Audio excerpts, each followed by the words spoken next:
Hello student, welcome to Param Guru Pathshala English Medium School Sarsa. Myself Kratika Bhatia, class 5th. Subject name is Social Study, Unit 7 and the chapter name is The Equatorial Region. So here we start our chapter 7 Equatorial Region. It's mean भूमध्य रेखा वाला क्षेत्र. Equatorial the equator reason के पास में मतलब equator की line के पास में जितने भी क्षेत्र रीजन आते हैं वो सारे इस इक्वेटोरियल रीजन के अंतर्गत आते हैं. Okay, so let's start. The equatorial region falls in the torrid zone and has a hot and wet climate throughout the year. Equatorial region के पास में जो टॉरिड जोन आता है ना, सो ये हमेशा कैसा रहता है, हॉट एंड वेट क्लाइमेट होता है. ऐसा कब तक होता है, पूरे साल भर ऐसा ही चलता रहता है. So the region is found on both side of the equator. Its lies between the Tropic of Cancer and the Tropic of Capricorn. ऐसा इसलिए होता है क्योंकि ये ट्रॉपिक ऑफ कैंसर और ट्रॉपिक ऑफ कैप्रिकॉर्न के बीच से गुजरता है. ओके, आप we see the map here. Okay, the middle line, रुको,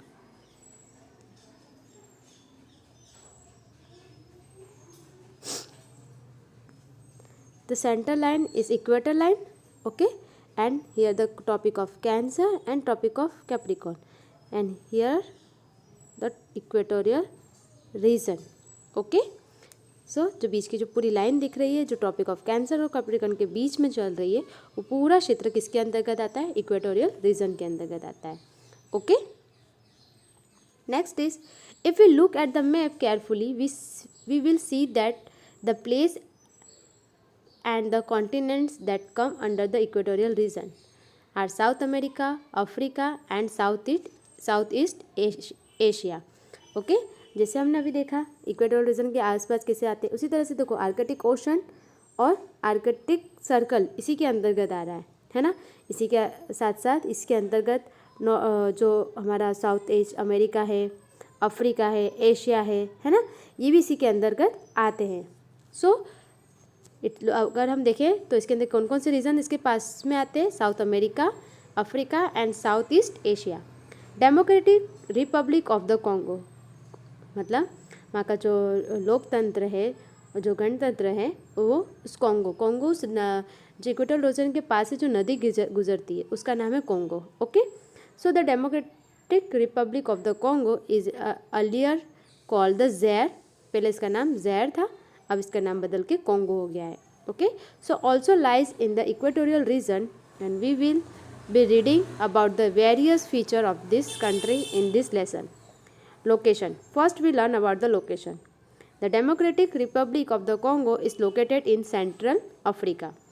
it is the second largest country of Africa after Algeria. Okay, so the equator passes through the northern part of this country and the largest city Kinshasa is the capital of the Democratic Republic of the Congo. Okay, इसकी जो largest country है ये Africa, उसके बाद जिसका पहले थी Algeria, वो जो बाद में बनी सबसे बड़ी कंट्री वो थी अफ्रीका. ओके, और इसकी जो कैपिटल है वो क्या है, Kinshasa. So Democratic Republic of the Congo is surrounded by the 9 country. Let's us see neighborhoods and this country on the map. So here the map of the Republic of the Congo. Okay, democratic Republic of the Congo ये इसका main क्षेत्र है. इसके पास कितनी cities countries बताई गई हमें, 9. Okay, सो देखो हम देखना स्टार्ट करते. ओके, हमें सबसे देख रखा है वेस्ट में दे रखा है Republic of the Congo. Okay, जो ये रहा. ओके, ये वेस्ट मतलब हमारा ईस्ट, ये वेस्ट, ऊपर आता है हमारा नॉर्थ और नीचे आता है हमारा साउथ. ओके, सो वेस्ट में हमें फर्स्ट देखिए हमारा रिपब्लिक ऑफ द कॉन्गो जो हम लेसन में पढ़ रहे हैं. अब हम आते हैं साउथ में. हमें साउथ में देखते हैं अब उसमें कौन से देश आते हैं. तो एक आता है एंग्लो और दूसरा आता है जाम्बिया. ओके, इसमें देखें तो बहुत सारे देश आते हैं. ओके, इसमें देखो तो युगांडा, तंजानिया है ना, उसके बाद रवांडा और बुरुंडी इसी के अंतर्गत आते हैं. इसी के आसपास वाले सारे क्षेत्र दे रखे। ओके, तो ये कौन से क्षेत्र में आते हैं? ईस्ट में आते हैं। अब नॉर्थ जोन में कौन कौन से आते हैं वो देखते हैं। सेंट्रल अफ्रीकन रिपब्लिक, ये रहा फर्स्ट में दे रखा है, और रिपब्लिक।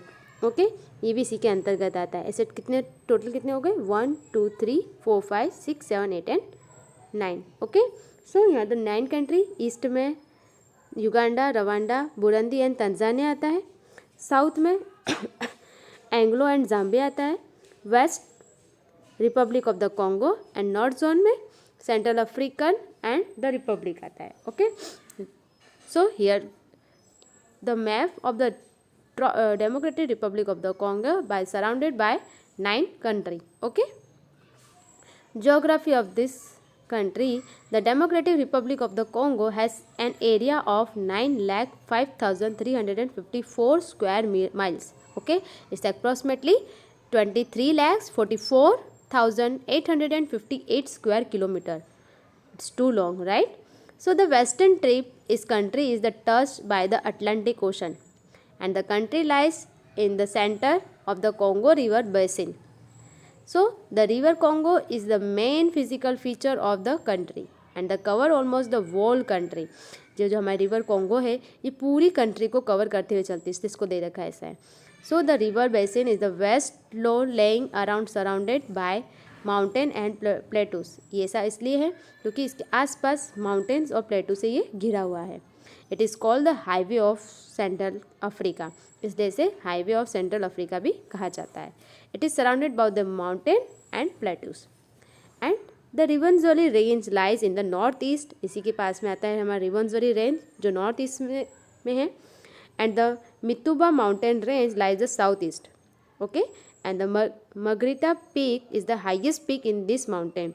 मगरिता पीक है जो इसकी सबसे ऊंची चोटी के नाम से जानी जाती है, जिसकी फीट है 6,795 और 5,119 metres. Okay, so the Saba Plateau lies in the south and the Anglo Plateaus lies the southwest. Okay, and the country is also known for its 4 lakes called Albert, Edward, Kivu and Tanganyika. Okay, इसी के साथ साथ इसमें 4 lakes मतलब जो हमारे तालाब वो भी जुड़े हुए हैं, उसमें 4 मेन है, Albert, Edward, Kivu and Tanganyika. Okay, अब यहाँ का क्लाइमेट देखते हैं। सो what is the climate of the democratic Republic of the Congo?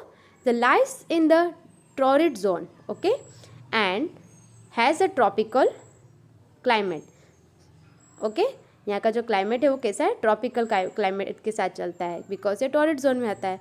आपको मैंने बताया था टॉरिड जोन का जो क्लाइमेट होता है वो कैसा होता है, न तो ज़्यादा ठंडा होता है न तो ज़्यादा गर्म, इसलिए ये हमेशा फॉरेस्ट से मतलब जो हमारा ग्रीन फॉरेस्ट से ढका रहता है, इसलिए हम इसको बोलते हैं evergreen forest. Okay, so we have already discussed the climate of the torrid zone in the previous chapter. Okay, so the region has no winter season, इसलिए यहाँ पे ठंड बहुत ज़्यादा नहीं गिरती है, और ये हमेशा धूप प्रॉपर जो सन की रेस होने के कारण, प्रॉपर उसको तापमान मिलने के कारण, न ज़्यादा ठंड न ज़्यादा गर्मी के कारण प्रॉपर रेनफॉल भी हो जाता है। इस कारण ये हमेशा इसका जो जंगल है वो घने जंगलों से, घने घने पेड़ पौधों से भरा रहता है, इसलिए इसको बोलते हैं एवरग्रीन फॉरेस्ट। अब देखते हैं हम इसका वेजिटेशन। वेजिटेशन मीन्स वनस्पति। So we know that the region receive the rainfall throughout the year, so the country is rich in vegetation. The forest area are very dense and contain a large variety of trees and plants. There are grasses, shrubs, creeper, climbers and tall trees. Okay, because यहाँ पे हर साल मैंने आपको बताया कि बहुत अधिक मात्रा में बारिश भी अच्छी हो जाती है ना, तो इस कारण से यहाँ पे जो जंगल वाला एरिया यहाँ पे प्रॉपर ट्रीज और प्लांट्स मिल जाते हैं, इसलिए हमेशा ये ग्रासेस, श्रब्स और क्रीपर्स, क्लाइंबर्स और बड़े बड़े ट्रीज से ढका रहता है। So the trees reach the highest of about the 60 metre. जो ट्रीज़ की ऊंचाई होती है मिनिमम मैक्सिमम बोल सकते हो आप 60 मीटर तक होती है। So this trees join the make a canopy at the top, इसलिए जब एक दूसरे जुड़ती तो एक टोपी नहीं होती सिर पे, उस तरह से हमें ढकी हुई नजर आती है।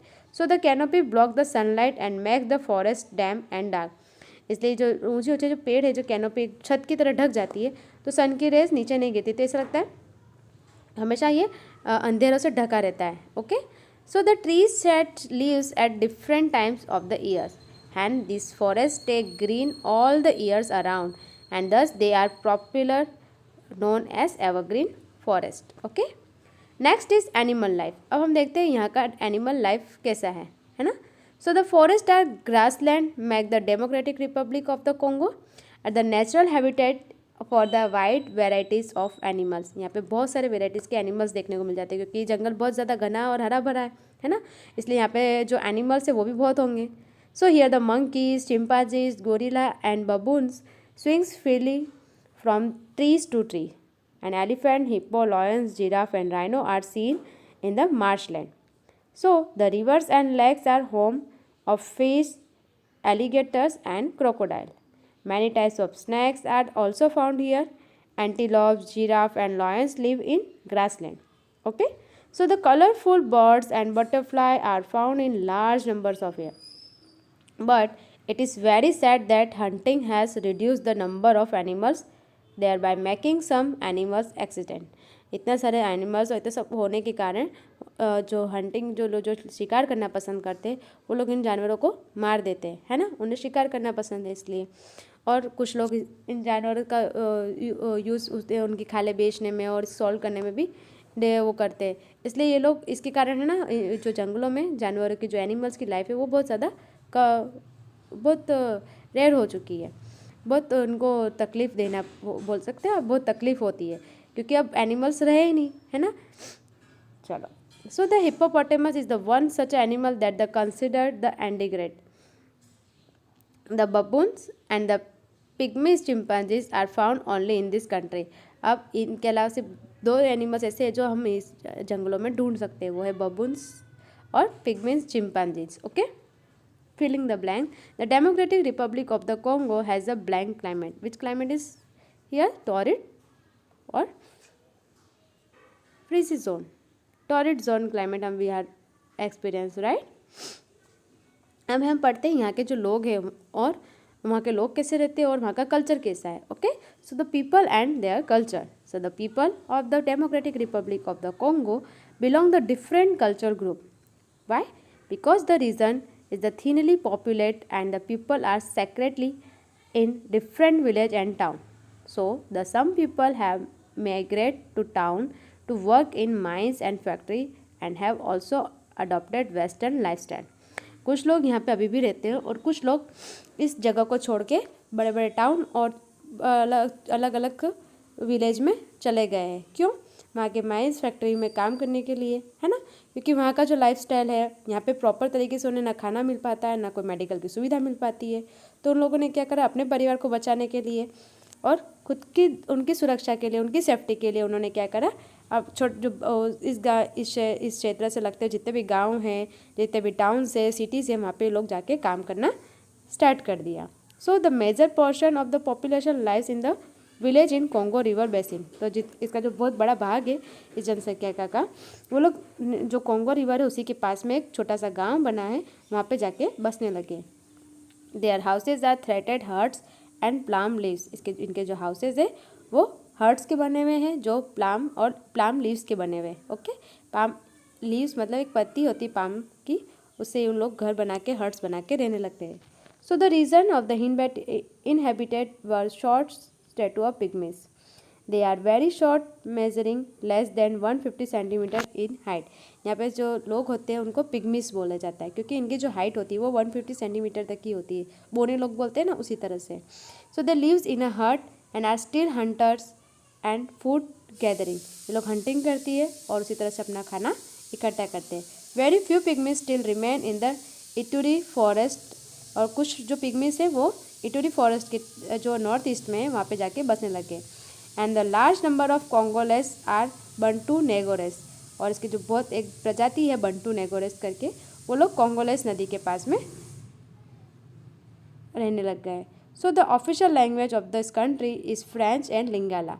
यहाँ के जो मेन लोग हैं वो फ्रेंच भाषा और लिंगाला जो इनकी ऑफिशियल लैंग्वेज है उनकी यूज़ करते हैं. और जो मिलिट्री के लोग हैं यहाँ के वो लिंगाला भाषा का यूज़ करते हैं. So the majority of the people practice some from the Christianity and the remaining still following the traditional African belief of the region.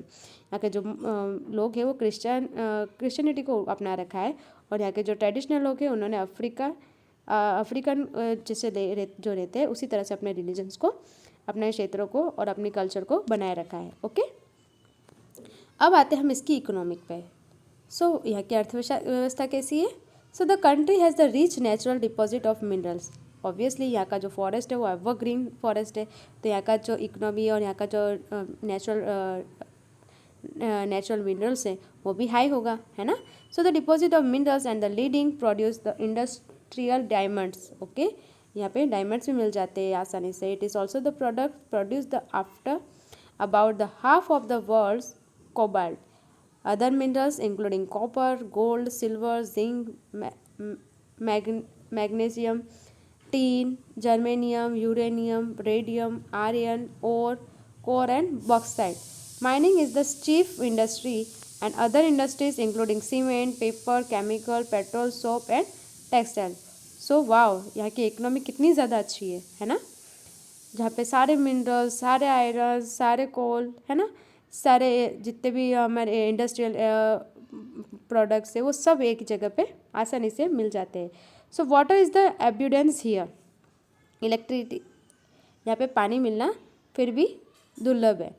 Electricity is produce from the Congo river and is also export the other country. यहाँ पे जो बिजली पैदा होती है वो Congo river से पैदा होती है और फिर उसी के पास के जितने भी कंट्रीज हैं वहाँ से उसको बिजली को पहुँचाया जाता है।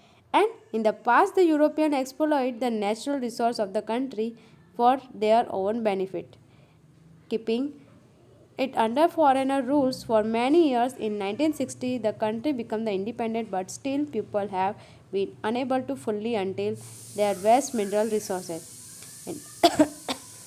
Industries are not well developed and are based on agriculture raw material.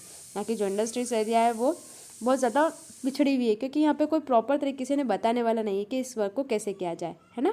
सो यहाँ पे लोग मोस्ट ऑफ लोग एग्रीकल्चर जो है हम इनका मेन काम वही करना पसंद करते हैं और उसी से वो लोग रॉ मटेरियल इकट्ठा करते हैं। So the most of the minerals are exported, और जितने भी मिनरल्स हैं वो लोग बाहर के लोग को बेच देते हैं और एक्सपोर्ट कर देते हैं। Okay, occupation. So what is the main occupation of this country? The farming is the major occupation. यहाँ के जो लोग हैं वो फार्मिंग करना बहुत ज़्यादा पसंद करते हैं। Okay, so the large area of the forest have been cleared for the farming and the chief crop cultivate of are rice, maize and cassava. Okay, cassava is the root that the dried and the pound into the flour which is the use is the make a bread. Cassava एक तरीके का पौधा होता है। Okay, इसी से ये लोग ब्रेड, जो हम ब्रेड खाते हैं ना, उसी ब्रेड का ये लोग ब्रेड बनाते हैं। So variety of the cash crop such a cocoa, coffee, tobacco, cotton, rubber and oil palm are also grow by the farmers and are the export of other country. ये सारी minerals और जितने भी minerals है ये लोग यहाँ पे उगाते हैं और उसके बाद इसे अदर कंट्री में एक्सपोर्ट कर देते हैं। ओके, सो देखो यहाँ के कैश क्रॉप और जितने भी मिनरल्स है वो कितनी ज़्यादा मात्रा में यहाँ पे लोग आसानी से उगा पाते हैं, है ना। So the transport and the communication. अब इनका ट्रांसपोर्टेशन और कम्युनिकेशन कैसे होता है? So the transport and communication are major problem in this Democratic Republic of the Congo. Why? Because the industries are situated deep inside the country. यहाँ की जो industry है वो बहुत अंदर की तरफ कंट्री में बसी हुई है। And the difficulties of road and railways, यहाँ पे प्रॉपर तरीके के रोड या रेलवे की सुविधा नहीं है, इसलिए इनको बहुत ज़्यादा डिफ़िकल्टी आती है ट्रांसपोर्ट करने में और कम्युनिकेशन करने में। Okay, so the built of the mining centre of the consider the railway and road. So the most important means of transport है यार the water transport. Air transport is becoming popular. यहाँ पे सबसे ज़्यादा इससे transport करने के लिए वो लोग किसका यूज़ करते हैं? वाटर ट्रांसपोर्ट, मतलब जो नाव बोट होती है ना उसके द्वारा ये लोग वाटर के थ्रू एक जगह से दूसरी जगह जाते हैं और एयर ट्रांसपोर्ट का भी यूज़ कर लेते हैं। ओके, अब यहाँ पे आता है सिटीज़। यहाँ की सिटीज़ कैसी है? About 1/3 of the total population lies in town and city. यहाँ की 1/3 जो भारत के जो जनसंख्या है वो टाउन्स और सिटी में बसती है। So the capital of this country is Kinshasa is the largest city of the population. यहाँ पे आपको दिखा रखी किन्शासा सिटी जो कॉन्गो की कैपिटल है ना। यहाँ पे more than 1 million some of the other cities including Lubumbashi, Mbuji Mayi, Kisangani, Kananga. Lubumbashi is the rich in mineral. इसी के साथ इस सिटी में के पास में लुम्बासी, मुंबजी, किन्साग्नी और कंगना इस रिच मिनरल के मतलब इसी रिच मिनरल के साथ यहाँ पे रहना पसंद करती है। And the other cities like Kananga, Kisangani and the Mandakini are the port city. इसकी जो एक पोर्ट सिटी है उसमें ये 3 सिटीज़ आती है। And the consumer goods such a shoes and textile manufacture in cities of Kisangani में शूज़ और टेक्सटाइल्स का मैन्युफैक्चर होता है। Okay and the Lubumbashi, Kinshasa और लिम्बासी दोनों में। Okay so the democratic Republic of the Congo is very rich in natural resource, we know about that right. And with the help of the development and proper infrastructure it can become one of the richest nation in the continents. इसीलिए यहाँ का जो व्यवस्था है, इनका जो economics है, vegetation है, इसी के कारण यहाँ का जो नेशन है ना, बहुत ज़्यादा पॉपुलर है और रिचेस्ट माना जाता है। मतलब सबसे अमीर देशों की गिनती में इनका नाम आता है। Okay so here the new words. First is vegetation means plants, trees and flowers. Infrastructure mean the considered of the basic facility like transport, communication, electricity, buildings, roads, है ना, rails and ETC। Export send the another country for sale. Ingrates means to be the danger in the becoming accident. Existence means to be the longer in existence, and cash crop means the crops that are sold by to be used by raw material. Okay, here the point of remember of this chapter: the Republic of the Congo lies the equatorial region, right? Kinshasa is the capital of the Republic of the Congo, and the country has evergreen forest, right? The country has vast reserve of the wild animal, reptile, amphibians, and the birds. Farming and mining are the main occupation of this country, and the pygmies are the original inhabitants, and their numbers have reduced. They live in Ituri forest. The equatorial region has hot and humid climate. French is the official language, right? And the bamboos are pygmies, chimpanzees are found only in this country. So dear student, I hope you like this chapter, and the chapter name is the equatorial region. See you soon. We meet you again. Take care. Bye bye.